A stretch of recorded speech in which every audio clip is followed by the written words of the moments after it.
Hello, I'm Beth Britton. I support Dementia Community with their communications work. Welcome and thank you for joining us for our final webinar of 2025. Before we get into the topic for today, I wanted to briefly explain a bit more about Dementia Community. Dementia Community is a charitable community benefit society, a membership cooperative that provides learning and networking opportunities for the dementia care community.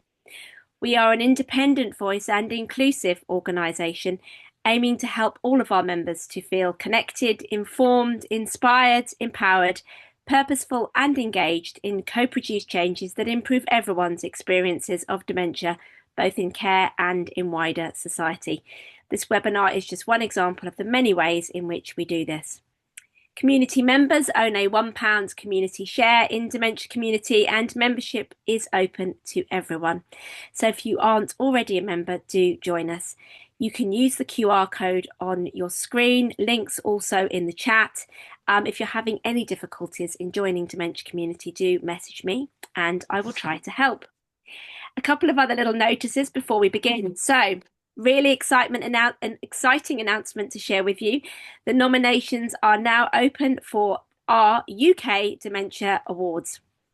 So our rebranded awards reflect the immense diversity of support for people living with dementia, and we are really looking forward to receiving your nominations across the 15 awards.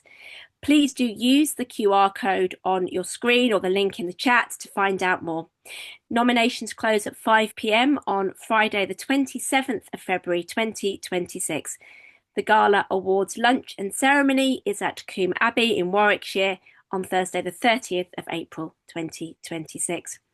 And just a final footnote on the awards. I think of particular note today, we have an award that celebrates tailored support, advocacy and innovation for people living with young onset dementia. You may know a team or an individual very worthy of that award, so do get nominating. Moving on, and we also have a fantastic free issue. Our latest issue of the Journal of Dementia Care is our special issue for the year. It is a free one to everybody. It is digital only, in keeping with the technology theme of the journal. Again, please use the QR code on the screen to have a read or the link in the chat. We also have two further free issues from previous years that we've made available of the Journal of Dementia Care. So celebrating the arts in dementia care and equality, diversity and inclusion. Again, you have the QR codes or the link in the chat to access those. We also have an email address in the chat for you if you would like a hard copy of either the arts or the EDI issues of the Journal of Dementia Care. Please note that otherwise JDC is a digital only publication. And remember, if you are a member of Dementia Community, then one of our benefits is a 25% discount to a subscription on the journal. So do consider that if you are a member. So that's enough notices for today. Without further ado, let's move on. So let me introduce you to our topic for today. So we have seeking a young onset diagnosis, best practice support. I will introduce you to our speakers in a moment, but just some brief housekeeping. As you should already have been alerted to by Zoom, we are recording this webinar. Please use the chat for your questions. We will have a Q&A after the presentation, and we will be keeping an eye on the chat. And afterwards, the recording will go onto our YouTube channel, Dementia Community. So our speakers for today, they're all from Northamptonshire Healthcare NHS Foundation Trust. So we have Jenny Kerti, who is the manager of the Young People with Dementia team, Frances Hooper, who is an occupational therapist, Emma Green, who is a community psychiatric nurse. Thank you, ladies. I'm loving the moving around. We're on a shared screen. We've had some technical problems. And Helen Westbury, who is a neuropsychologist on a different screen. And we will also hear today from Katrina Harper, who is an Admiral nurse. She can't be with us, but she has prepared something for one of her colleagues to share with us. So thank you all so much. Thank you for persevering through our little technical glitch at the beginning there. It's wonderful to have you with us and really looking forward to hearing from you today. So I think, am I handing over to Jenny first? Yes, you are, yes. Fabulous. Jenny, hello. Okay, thank you. Hi. Sorry about all the technical difficulties, and we're sort of talking into a phone and looking at a screen, so we'll try our best. Okay, so the next slide, please.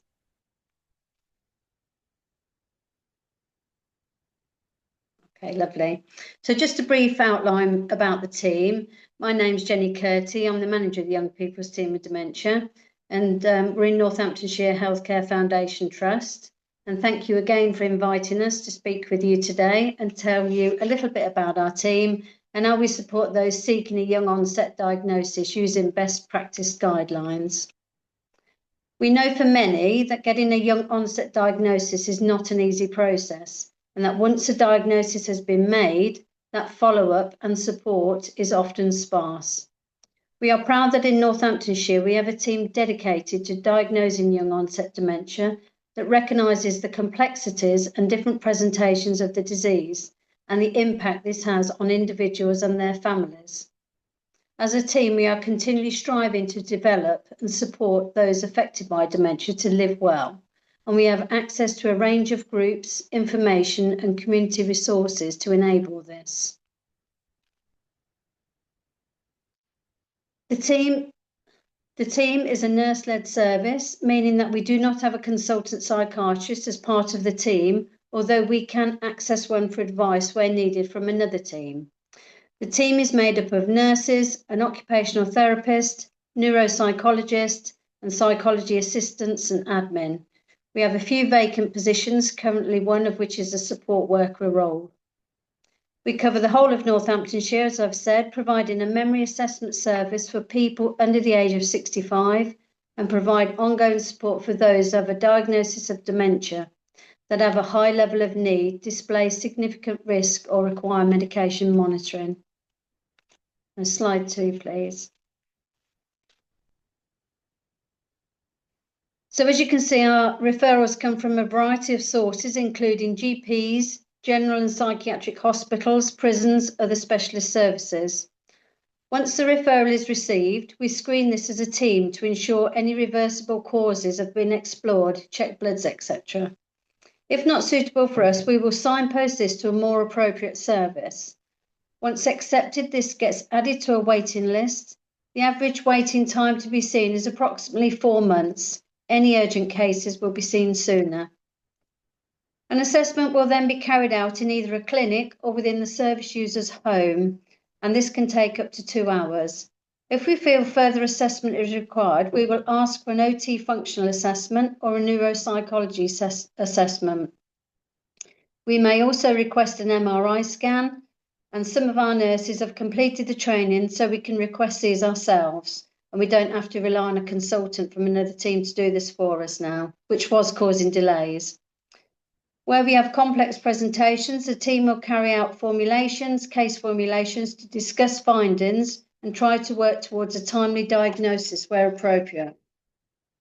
Once a diagnosis has been given, the service user will be allocated a staff member to coordinate their care and then be offered a variety of post-diagnostic support via a variety of interventions as listed. We also have recently required an Admiral nurse specifically for supporting carers of our service users. Unfortunately, she couldn't join us, so I'll just read, she sent me an email, so I'll just read a little bit about her role. So her name is Katrina Harper, and she's joined about a month ago. So what her role will be supporting families affected with young onset dementia who are experiencing challenges, with an emphasis on supporting the carer of the person living with dementia. The carer will be essentially her patient. She can provide emotional support, practical advice and support, and clinical advice such as signposting to other services like support groups and respite care, education about dementia, communication techniques, facilitating carer support groups and drop-in sessions, support with understanding the diagnosis, planning for the future, preventing and managing changes in behaviour. So she's written, no two families are the same, so I take the time to listen in order to guide carers in a meaningful way, individual to them and their circumstances. As an Admiral nurse, I'm guided by the Admiral Nurse Assessment Framework when identifying the challenges families are facing. This approach encompasses a holistic and biosocial approach, ensuring that all areas of needs are discussed. I'm also guided by the Admiral Nurse Competency Framework, which ensures that all Admiral nurses are providing consistent care across the UK and across the different care settings we work in. Carers can have either a one-off session with me or a series of ongoing sessions, depending on the complexities of their needs. Advice can be given either face-to-face, via email, text, telephone, or via Microsoft Teams face-to-face meetings. I can support families beyond the age of 65 years old if I've already been involved with them previously.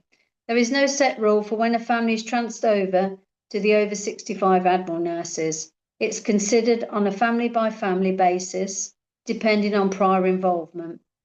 When things are more settled and the carer does not currently need my support, they can contact me again at any point in the future if they're facing new challenges. My aim in the future is to set up more support groups for carers affected by young onset dementia to ensure that there is more readily available access to invaluable peer support. Ultimately, my aim is to help improve the quality of life for the carer and the person living with young onset dementia. And that's it. Next slide, please. Hi. Oh, thank you.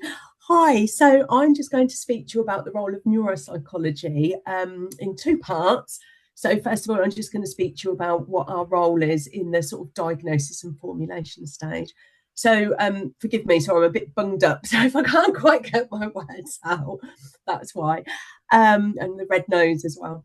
So as Jenny said on the last slide, you know, we sort of get involved in those more complicated cases where that initial sort of triage, initial assessment isn't enough or sufficient to be able to come to a diagnosis or rule a diagnosis out. So that's when someone might be referred for further neuropsychological assessment. And there's three main areas really that we look at. So one would be about cognition. So we have sort of normed and standardized cognitive assessments that looks at different areas of functioning. And that's really important in any dementia diagnosis, but especially so in the younger adults, because they're more likely to experience different types of dementia. And understanding the profile can be really key to make that correct diagnosis. For example, if it's frontotemporal dementia, we might expect to see more executive difficulties. Similarly, we also look at behaviour and any changes of behaviour about what that might be and what the causes might be. And we also do a thorough assessment of mood and emotion as well. So, and something my team know that I mention a lot is timelines.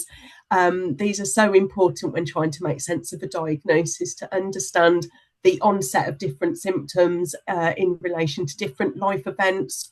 And that might be social, environmental, or health, and just trying to make sense of what's going on for that individual. Also, where neuropsychology brings skills in is looking at different potential differential diagnoses. So if someone's got a significant trauma history or mental health history, or perhaps if they've got other neurological history as well, such as stroke, brain injury, epilepsy, we can help make sense of their profile in terms of whether that might be more consistent with a previous diagnosis or whether there might be a progressive condition in place. Thank you. That's all I've got to say on my role for now. Next slide. Next slide. Okay. Hi, I'm Emma. I'm one of the nurses within the team. So we provide a service for those in Northamptonshire, with them over the camera, with 59 GP surgeries in the county. So national statistics show that there are nearly 1 million people living in the UK with dementia, and at least over 19,000 people living with young onset without even a diagnosis or support in place. The stats are on the screen at the moment are for all age groups, not just specific to young onset. But we know that the estimated number of people living with dementia in the county is higher than is actually recorded. Next slide, please. So part of my role this year has been looking at local statistics to help us evaluate our service and look at how we compare to national trends. We've been compiling a database of all our referrals to look at diagnoses, gender, ethnicity, and referral rates, etc. As you can see, we see a high percentage of people for initial assessment, but diagnosis rate is comparatively low compared to that. As the years have progressed, we've become better at screening our referrals and have devised a more thorough screening tool, as we found that we were seeing a lot of inappropriate referrals due to poverty of information or other causes not being ruled out first.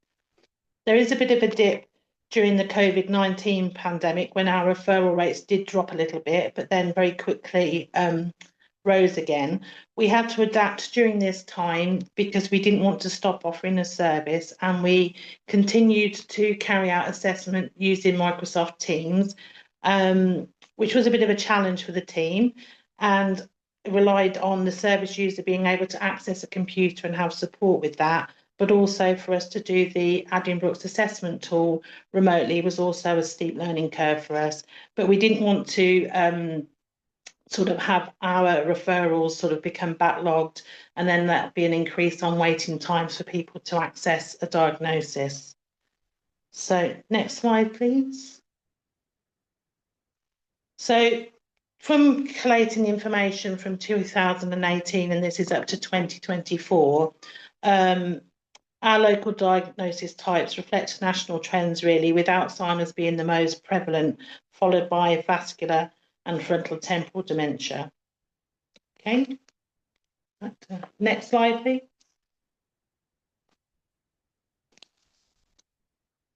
Okay, and back to me. So my name's Frances and I'm the occupational therapist within the team. As Jenny referred to, OT is also included in the diagnostic process. So that would look like a functional assessment, which would involve gathering a detailed sort of picture of a person, their roles, routines, occupations, really try a bit, as Helen described, trying to have a good timeline of how things started to change or appear, both in terms of trying to support a timely diagnosis, but also understanding a person uniquely beyond a diagnosis to try to maintain as many of those roles and occupations as possible, or adapt to the changes, both for themselves and their loved ones.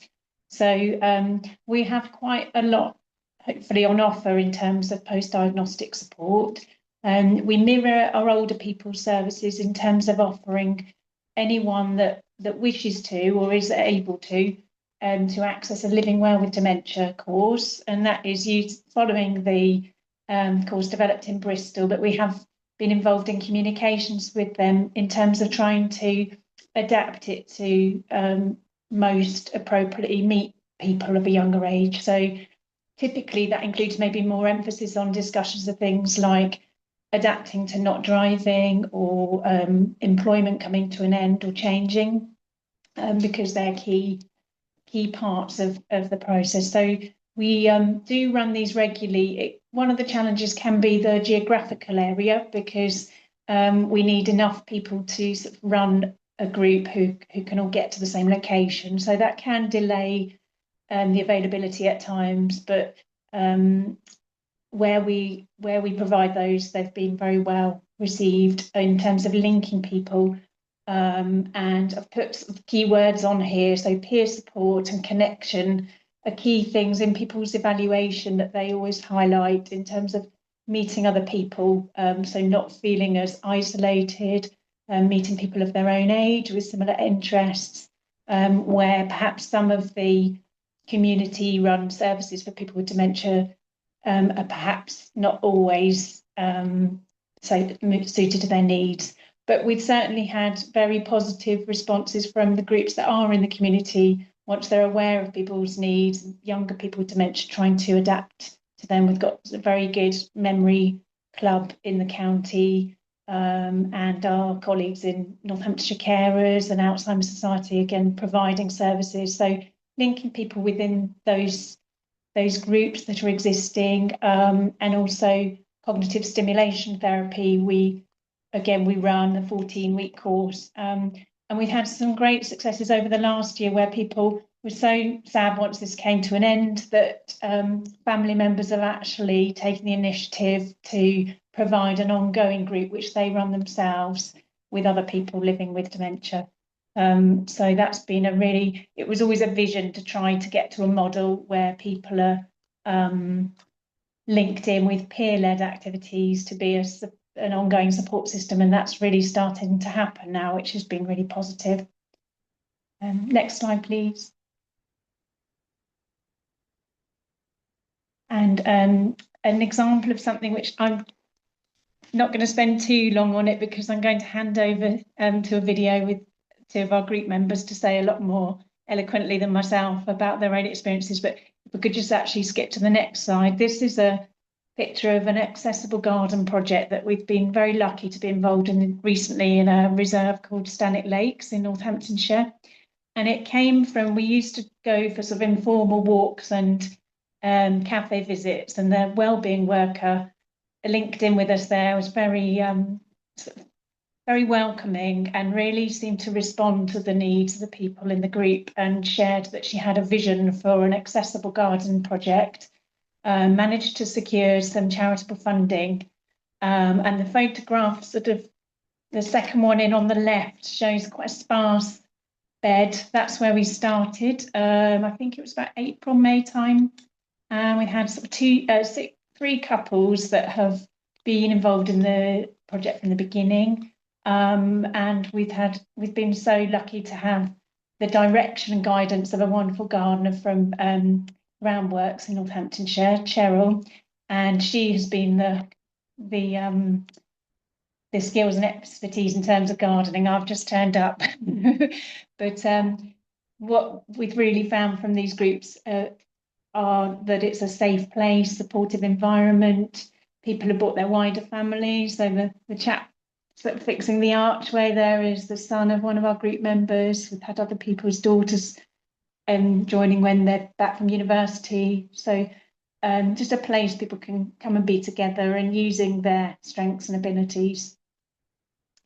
And there's one more slide, please, I think, which has just got a few quotes that people themselves have shared of their experiences, which I'll let you just read, but just picking up, for example, doing jobs like weeding helps things to look clearer, making a difference, and I go away feeling more positive.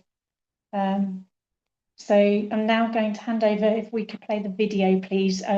This is to share experience of Stephen and Rosie, very generously agreed to share some of their experiences. So we will start with their experience of first meeting the team, and then later some of the things they've accessed. The turning point, which was just over 2 years ago, and at that point Rosie had previously had interventions from and discussions with GPs and been referred to a memory clinic when she was in her early 50s, and they'd come to nothing really. So we decided to take a more structured approach. We used a checklist from the Young Dementia Network, and the advantage of that particular checklist was that it was more open-ended and referred to more general activities that we'd noticed, rather than a specific thing about activities of daily living or memory. It captured some of the issues, the visual, spatial, orientation issues, which were particularly marked. So that was the basis for creating a framework table where there was a large number of points to discuss, but I could put my points of view, Rosie could put hers, and then where I had information from other people, I was able to enter information there as well. So the next time we went to see a GP, and this time at the surgery we did see the dementia GP, so that was helpful. And in the course of the discussion, I just said, when he asked for my inputs, I just said, well, could you read this?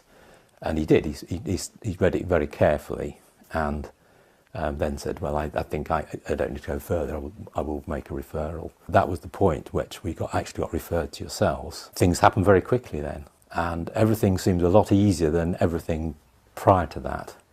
Your team came around here and we sat in the dining room for 2 hours, and the experience was, I found, quite positive, because there was an immediate connection formed. I think Rosie understood and recognised, what was being discussed and asked about, and it was done in the most kind and careful way. There was a lot of discussion about Rosie's past life, and she could talk about her family and her brothers and sisters, and She could talk about her work experience and the things that she enjoyed doing, and then some of the things that she found difficult. And I was also given an opportunity to talk as well. At some point, Rosie was asked to do one of the cognitive assessment tests. And I knew that was quite difficult to watch, because I knew Rosie was unable to do that now. She had scored reasonably well the 8 or 9 years previously, but now not really capable. But I think that was done very sympathetically, and very quickly the leader of your team, Jenny, was there, and she was very direct and candid, and said it's a clear indication of Alzheimer's. Started talking about what that meant, and then asked us how we felt about that. I think Rosie in herself just asked some questions about what it meant. Things started straight after that. So immediately after that diagnosis, I think you visited within a week or two yourself as an occupational therapist to talk about next steps. And you left us a nice booklet, brochure, about a lot of detail, the supportive resources that we could use, and activities we could do.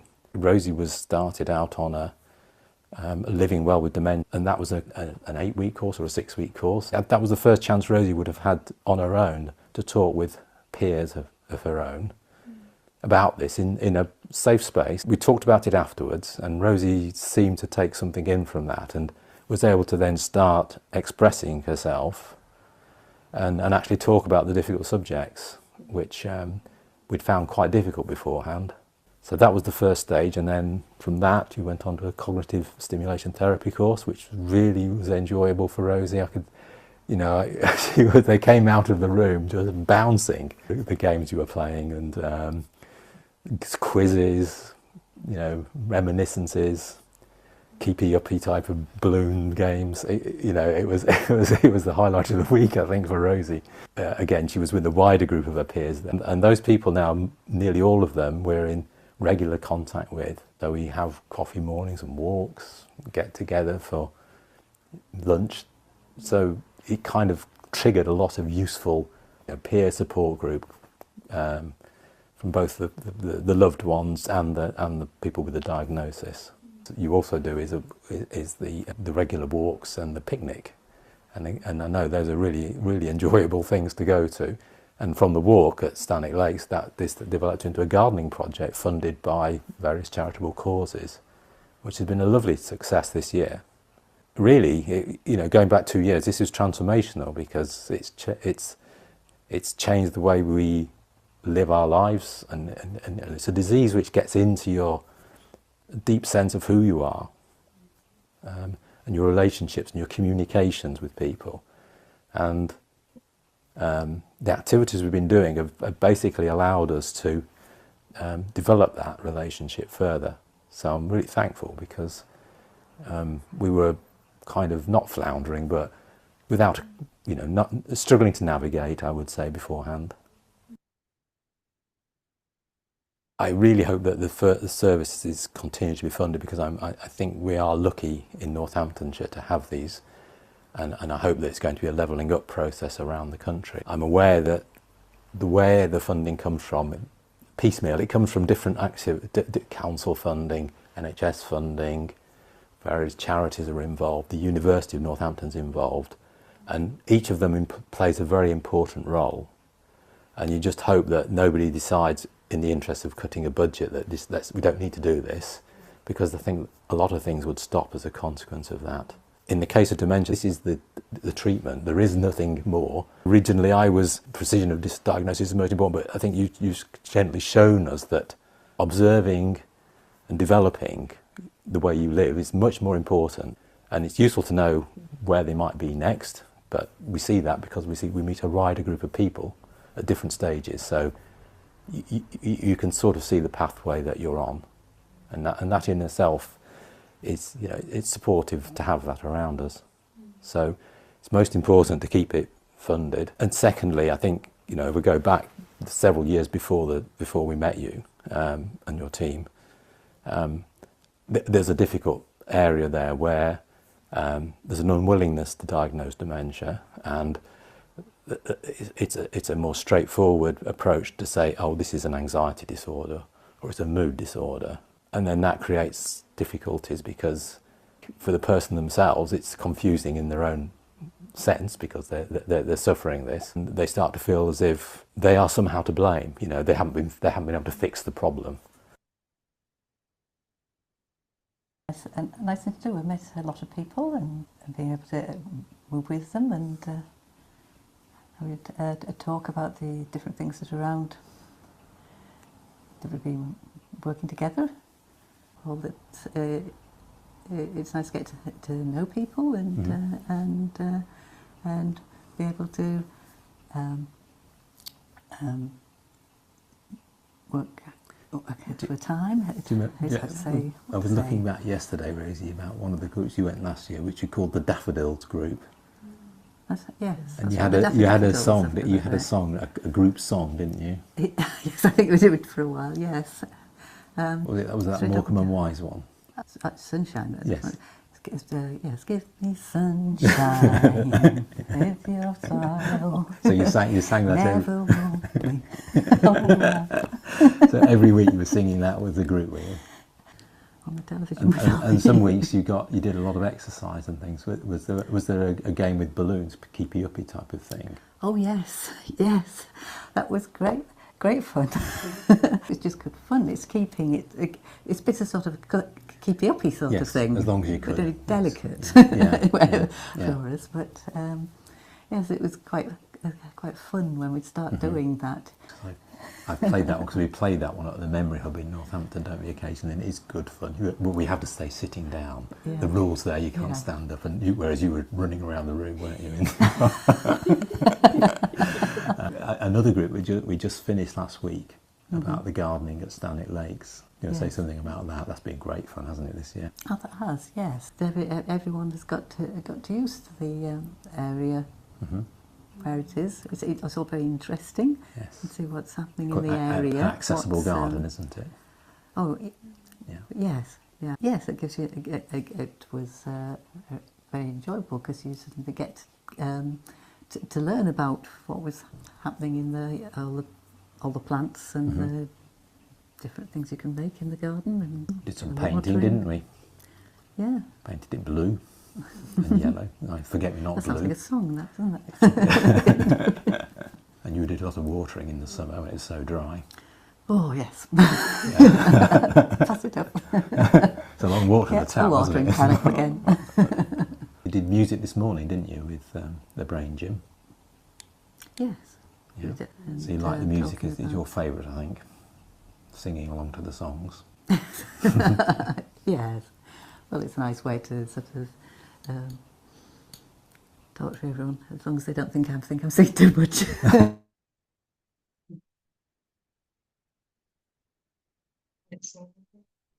That's the end of the video. If we could go back to the slides, please.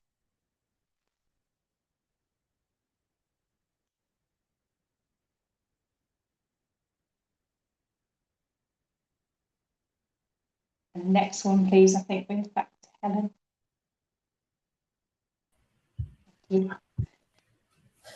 Thanks. Thank you, Frances. So that was wonderful to watch that video. I'd not seen that. That was really, really lovely. And what I'm going to say is going to seem really dry after that, but that was lovely. So the type of interventions that neuropsychology offer, they kind of fall into three categories, really. So we've got the direct interventions where we're working with the person with dementia. So that's usually individual therapy. So that might be around adjusting to the diagnosis, or it might be managing symptoms associated with either the diagnosis itself or in response to the diagnosis. And that might be things like anxiety or low mood. Anxiety in particular can sometimes be more disabling than the condition itself, because people become anxious about going out or doing things because they fear that they can't cope or they can't manage, rather than sort of using compensatory strategies. So we try to look at support to try and increase that independence and coping skills. And then we might do individual behaviour management strategies as well. So some people might have difficulty managing feelings of frustration or anger. So we might support them to develop strategies to manage those difficulties. So the next category then is perhaps more indirect interventions. So that's normally with carers in terms of family members or paid carers or professionals. And this might include things like positive behaviour support. So sometimes that's working with staff in nursing homes, care homes, to support with strategies around the individual to manage behaviours that might challenge or that are quite difficult. And that might be looking at how to communicate with a person, looking at factors in the environment, routines, having positive things in their life to do that boost their well-being. Could be all sorts of different things, but we'd do a detailed analysis of the behaviour and the situation, looking at what might trigger certain responses, and then try to come up with solutions to help manage those. And then we also offer carer support. So there's a national programme called START, which is Strategies for Relatives. And that's an 8-week programme looking at different things. So that might be mindfulness or stress management strategies for the carers themselves. It also includes sort of psychoeducational content, and also looking at how to manage difficulties that their relative experiences. So how to support them to manage memory problems or changes to their behaviour. And also thinking about the carer's mood in response to the situation that they're in. And moving on to the next slide, please. Okay. So some of the challenges that we've found getting a timely diagnosis that people have experienced is that in the first instance, people can find it hard to get an appointment with the GP in the first place to start the conversation. GPs don't always recognise young onset, particularly some of the different presentations, and so referral to specialist services then gets delayed. GPs sending poor referrals that then get declined can delay the process. Quite often we have to send them back for more information, and so that makes the wait a bit longer for service users. We have had several people diagnosed by GPs based on scan results alone before they've even seen specialist services. And quite often when we've met with these people, we've kind of had to unpick that actually there hasn't been a diagnosis in place. So that's sort of another side of things that we see. We also get delays in getting MRI scan results being reported on. So the scan gets done, but there's quite a wait to get the report back. We do chase that up once people have had their scan. We ask them to let us know the date that they've had it, and then we do sort of regularly ring to kind of chase it up and get the results back as soon as we can. And we often get sent referrals from other services that have quite complex comorbidities like substance and alcohol use, and that can make the diagnostic process more difficult because if they're actively drinking or using substances, obviously that blurs sort of the real picture of what's going on underneath. So often we have to wait for some of those things to be dealt with first before then we go and reassess. Next slide, please. So some of the things that we're looking at improving on going forward is that we're going to continue to target teaching other services. Within our trust, we've been doing some teaching sessions to sort of mental health teams, diabetic nurses, about understanding young onset dementia and how to work with people who have the diagnosis in place and how to sort of communicate and things better so that they get a good access to all health services.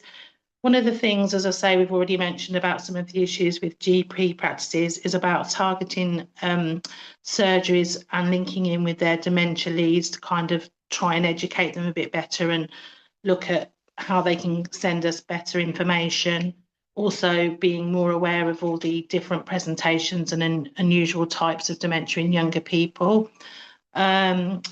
We have been trying to reach underrepresented ethnic groups by going to sort of day centres and things in the community so that we can kind of link in there a bit better. And that's something that we're hoping to continue to build on.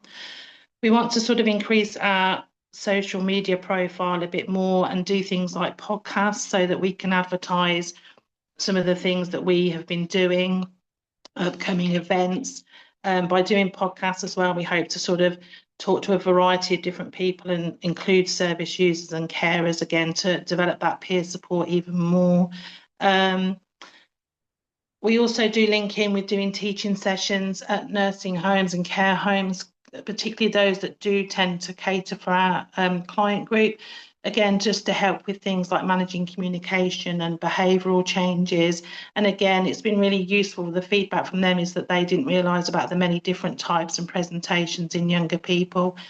And also to continue to develop community resources. These change quite frequently because of funding gets pulled and then new ones appear. So we do try to keep linked in with lots of community groups that aren't necessarily just dementia sort of led. Other groups for our younger client group, again, things like walking, football, particularly for the men, we find it difficult to link in with community groups that would be of interest. So yeah, these are some of the things that we hope to continue to do moving forward. Thank you. Next slide. So that's all we've got. That's our presentation, which Emma put together herself, I have to say, so I can take no part of that. So if there's any questions you've got. Thank you. Well, first of all, thank you all so much, because that was fantastic. It was fabulous to hear about your service, and I think all those little hearts that popped up when the film was playing was probably lots of people smiling, because it was lovely. Clearly, that couple have been through a very difficult time, as many people do on that pathway to finding a young onset diagnosis, and clearly they'd been through a lot before they got to you, which I think is probably a very common story that you would hear a lot. So actually, it was really lovely to see that. Thank you. Now, we did have a question in the chat earlier, which I'm going to come to in a minute. And I'm sure our lovely participants may have some more questions for you as well. I wanted to pick up on a few things while everyone's having a bit of a think. Am I right that on that pie chart you showed, Lewy body 3%? And do you think that is underdiagnosed? Because Lewy body, we hear from the Lewy Body Society, they feel this is a type of dementia that's being massively underdiagnosed. I wondered what your thoughts were on that. Possibly, yes. I probably agree with that. Yeah, because obviously we see people and they present in one way, then you find the symptoms change quite a lot. So I myself have diagnosed someone with Alzheimer's and then realised quite quickly it was actually Lewy body. So yeah, I'd say that it is underdiagnosed. We do work with the Admiral nurses though, when we do diagnose someone with Lewy body. So that's really helpful because they're the experts in that. So we take advice from them. Yeah, so that absolutely, we have a Lewy body specialist Admiral nurse as well, don't we? Which is really, really helpful. I think your emphasis on peer-led activities just absolutely just says so much about what is needed in the whole of dementia services. Have you guys ever engaged with the Good Life with Dementia course at all?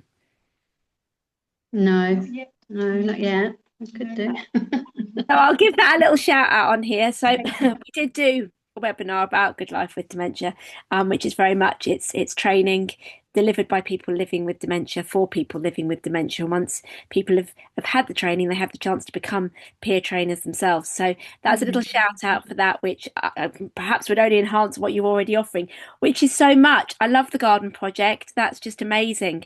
I think a lot of people are going to wonder, how on earth did you get funding for this? It wasn't anything to do with us. It's somebody knowing which charitable sort of sources to approach. Really, it's a very very well used area, and actually, it's been a great way to spread the word a bit more. So some of the things we shared of quotes, they've actually produced signage which is going to be displayed in the garden, and our garden at one point has been the most colourful bit, so people would sort of be drawn and come and chat, and then it was a great opportunity to actually just share if people had questions. So yeah, but we're hoping it will continue the funding. I think they've managed to secure a little bit more from somewhere else next year. So fantastic. So we did a webinar with the Garden for Health charity called Thrive, and they talked a lot about the benefits of gardening, and what you've done there looked so much like a lot of Thrive's work. So right, that's enough of me, because I know there's going to be lots of questions in the chat. I just want to signpost everyone, in case you missed it, during the presentation. The link did go in the chat for that checklist that was referenced during the film. So please do go and find that, and do go and have a look at the resources from the Young Dementia Network, because they are incredibly helpful for professionals and for families. Right, if I go right back to a very early question, please can I ask, what is the banding of your nurses? Somebody popped in the chat. The nurses are 6s and I'm a 7, but I'm a clinician as well. So super, thank you. As you said earlier, you are nurse led. So, right, let me go to the next question, one of the more recent ones. How do we get this same level of service everywhere? Maybe we get Wes Streeting on here and we ask him that question. No. I mean, how have you developed this? I mean, without wanting to have a massive history lesson, I mean, you know, is there anything really special or unique that you've done, or is it just that you've had local services that have been really responsive to what your population needs? I think it's changed. I mean, I joined the team 2010 and there was only 3 of us in the team. So obviously I've been lucky that I've got more people in the team as well, because I mean, when we had the first OT, it was like 2 days a week, I think. So they asked what more we wanted, and at the time I was able to say Francis full time, and that, you know, we've got Helen in the team now. We didn't have all that before. So I think it's having more access to different people with different knowledge and different skills, and I think that's what makes our team, have to say it myself, pretty good, really, to be honest with you. And it's putting all those things together, isn't it? And it just works. And also we've got, like Francis said, we've got some service users that have taken the initiative and they all meet regularly. And I mean, that's fantastic, really. But that all starts with the groups that Francis does, doesn't it? Although we're very lucky to have the service we have, and it's great to have some sort of positive examples. I think even here in Northamptonshire, there's perhaps an inequality. So some side of the county, they have a dedicated memory club where they meet weekly, but then the other side of the county, there isn't the provision for that. People have been on a waiting list for many months, so in a way we kind of dangle the carrot, but then you know, depending on people's situation, their level of support from the people to get to places, then there's maybe a vision of what it could be like, but then they can't always benefit from it. So I guess the more we have, the more we can see the need. And I have to say, a lot of it to me as the manager as well. I'm a clinician, but Frances, what she does is excellent, really. You know, it wouldn't work without Frances and Emma. Emma's put all this together. You know, she's excellent with the data and everything. So that's what I'm saying. A lot of it is the skills and the knowledge that you've got within the team. And I think that's what makes a difference. Super, thank you very much. So Ian says, I'd be interested to see how many professionals are members of rare dementia support. They often support the rarer and often younger onset dementias, and Ian has popped a link in the chat, and I'm sure you are aware of rare dementia support and you would be signposted. We always promote that in our booklet. Yes, we do. Very much so. Shannon, so this is a difficult personal story. So how do we get a young onset dementia diagnosis, please? Hubby's been diagnosed with mixed dementia, then it became Alzheimer's and eventually became young onset. It's been 3 years now and we're still waiting for a PET scan to determine. That's a tricky one. Obviously, we don't know where Shannon is, do we? So that's... No, I mean... You know, I mean, obviously we do use scans. We that's a big part of it, but it's not the major part of it. So a lot of the assessments are done by different sort of like with Francis and the nurse and everything else, and like Helen said, all those sort of assessments. So I'm not sure about the PET scan. I don't know why it would be 3 years as well. I don't know. Perhaps Shannon can sort of tell me a bit more. It's really difficult when obviously we're not in the full possession of the facts, and obviously this is a public forum, so please don't put anything in the chat that you're not willing for other people to obviously be able to read. A similar theme, I'm just going to skip to Lauren for a second. Anything we can do for people facing long waits for a diagnosis to speed up the process? I'm assuming, I mean, clearly what made a difference for your couple in the video was doing the checklist, wasn't it? That provided the evidence. Yes, yeah, it did. We've had 2 or 3 people actually that use the checklist, and it's good. It's really good, and it's also concise. So when they come, obviously people are nervous as well, aren't they? Coming to this sort of assessment, it's all there documented, so that does really work well. I suppose one of the difficulties as well is obviously we're lucky here in Northamptonshire that we have got a specific YPD team. I think other areas are probably going to face more challenges when their memory assessment services are quite generic and across the board. And I think that's probably why we're luckier that we get all the younger people sent through to us, and that's just who we deal with. So I would assume it would be more difficult if you haven't got that and everybody's going through the same process that the older adults are as well. That's going to make things more tricky, I'm sure. I think that probably the takeaway, Lauren, would be try and gather as much evidence as possible, particularly if you're struggling to get past your GP at this point. The more information you can provide is hopefully going to help. We have a doctor who's asking, is there a medical member in your MDT who interprets scans and supports your formulation? We interpret the scans ourselves. We all done the scan training. So we request and we interpret them ourselves. If we're really struggling or if we're stuck, we'll go to a consultant psychiatrist who is a colleague, but not within the team. Super, thank you. Another question. Are you utilising a particular model of therapy for the person with dementia? There seems to be an area more on offer for the carer than the person living with dementia, so good to hear about your therapy offer. You covered that quite well earlier, I think, in terms of the different types of therapies you do offer, but do you want to add anything else? I don't know if the person means about sort of psychological models as in CBT versus different. Is that what they mean by the question? That's a particular model of therapy. Hard to know. Diane, if you want to put some clarification in the chat, I think Helen might be happy to pick that up for you. We are running out of time, so we may or may not get to that. Another question. Are all registered members of staff trained to give a diagnosis, and what is the role of the support staff? Yes, we're all trained. Yeah, we all give diagnosis. Yeah. The sports staff, well, we haven't actually got one at the moment.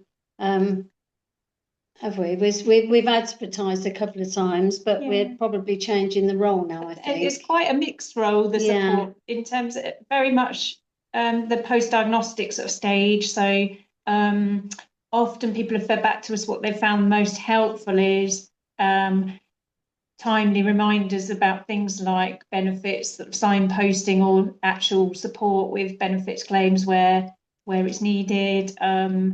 Things like making sure people sort of are followed up around lasting power of attorney. So it's something we all cover, but the support worker would perhaps have a bit more regular contact to kind of walk somebody through, because it can be so overwhelming. There's so many things people are being advised to do. And so having somebody to just gently sort of walk through that process and check in, or it might be things like accessing community facilities if somebody's anxious, going along with them for the first time, or practicing a bus route to provide reassurance on both sides. Or it could be physical health checks if somebody's on medication, taking blood pressures, so doing referrals to social care. So it's quite diverse, really, and we do really notice when we don't have that. Yeah, we do. Key role.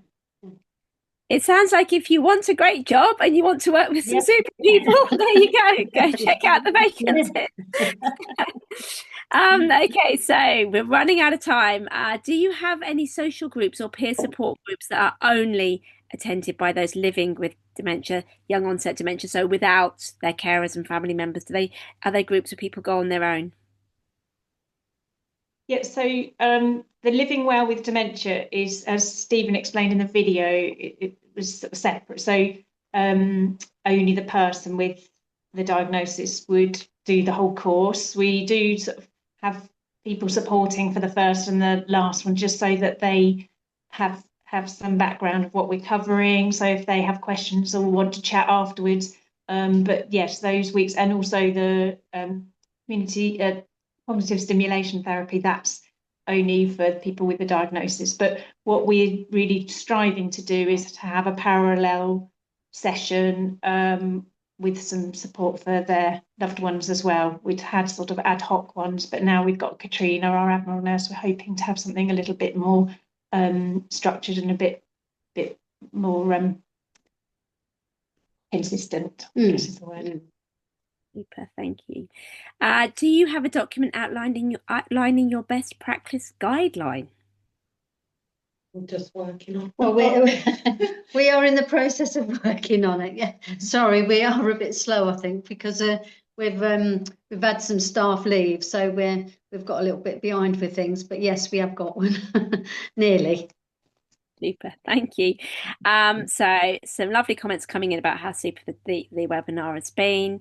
Somebody said, I may have missed this. How big is the team? And what is the banding of nurses and OTs? I think the nurses was band 6, I recall. OT would be Band 6. Band 6 as well. And how big is your team, Jenny? Well, at the moment it's shrunk, like I say. So there is full time. There's myself, Francis, and Emma. That's it. So we're covering Northamptonshire. And we had 2 other nurses. They've left. They've gone to another team. So we're in the process of recruiting. I think I've got 1 staff member starting in February. So I've got a bit of a wait.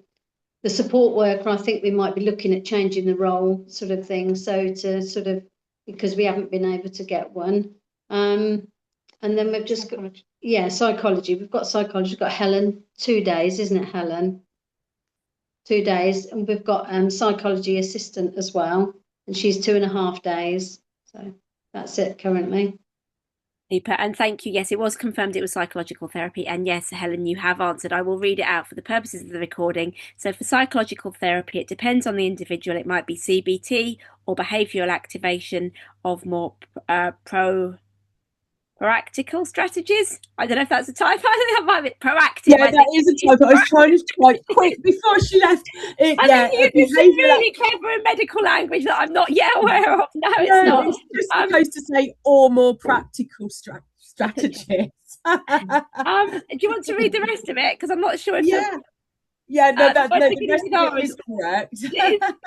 Okay. So I also use repertory grids and personal construct psychotherapy to support with adjustment, but I've got quite a lot of tools and therapy models that I sort of draw on, and it's all very individual led and what works best for the individual, really. So amazing, thank you. Literally, it's going to be the very last question. Do you do prescribing? Donepezil followed by memantine. Anything quickly on prescribing? Do we do? Yeah, we do. Yeah. We had a nurse prescriber in the team. She's leaving. She's one of the ones that's leaving. But we do prescribe donepezil and then memantine. Yeah, depending on the needs. Obviously, it's all individual. Yeah, super. Thank you all so very, very much. It's been amazing to have you with us. Thank you for persevering, because we did have some technical difficulties at the beginning.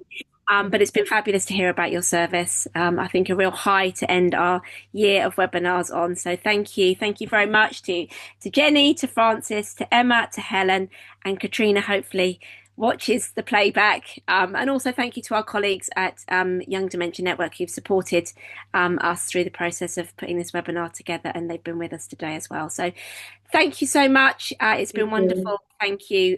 So it is our final webinar of 2025. So please keep an eye on our webinar page on our website for when our 2026 program goes live. It will be very soon. You can also follow our Eventbrite page. If you follow on Eventbrite, you will literally get a fabulous little email straight into your inbox when the new ones for next year start to go live. So we very much look forward to seeing you on a dementia community webinar again in 2026. But for now, we wish you all good wishes of the festive season, and thank you again to our fabulous presenters from today. Thank you. Thanks very much. Thank you.